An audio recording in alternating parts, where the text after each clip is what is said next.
Hello everyone, welcome back to my channel. I'm Japan Life Hacks.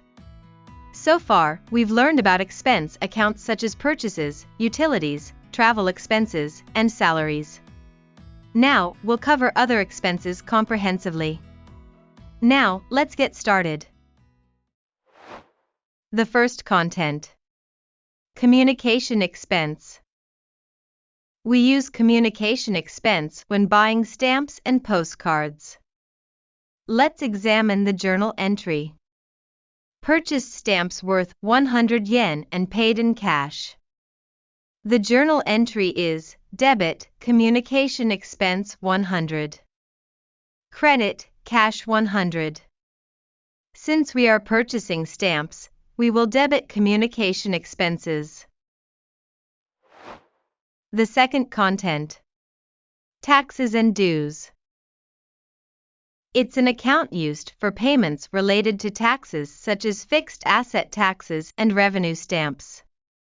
Fixed asset taxes is taxes levied on owned fixed assets like land, buildings, machinery, etc. Revenue stamps is taxes incurred when creating documents related to financial transaction. When it comes to taxes and dues in the Nissho Bookkeeping 3rd exam, remember these two accounts. Now, let's examine the journal entry. Paid 1,000 yen for the company's building's fixed asset tax by issuing a check. The journal entry is debit, taxes and dues 1,000. Credit, checking accounts 1,000. Next, purchased 10 revenue stamps worth 100 yen each and paid in cash. The journal entry is debit, taxes and dues 1,000. Credit, cash 1,000. The third content. Supplies expense.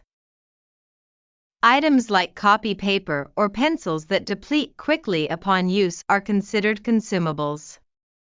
When purchasing consumables, they are accounted for as expenses under the supplies expenses. Let's examine the journal entry. Purchased a 100 yen pencil in cash. The journal entry is debit, supplies expenses 100. Credit, cash 100. Thank you for watching the video. If you found this video helpful, please give it a thumbs up and consider subscribing to the channel. The higher the number of likes, the better the next video will be. Your comments are the driving force behind the creation of my next video, so please feel free to leave them. Thank you very much in advance. See you next time.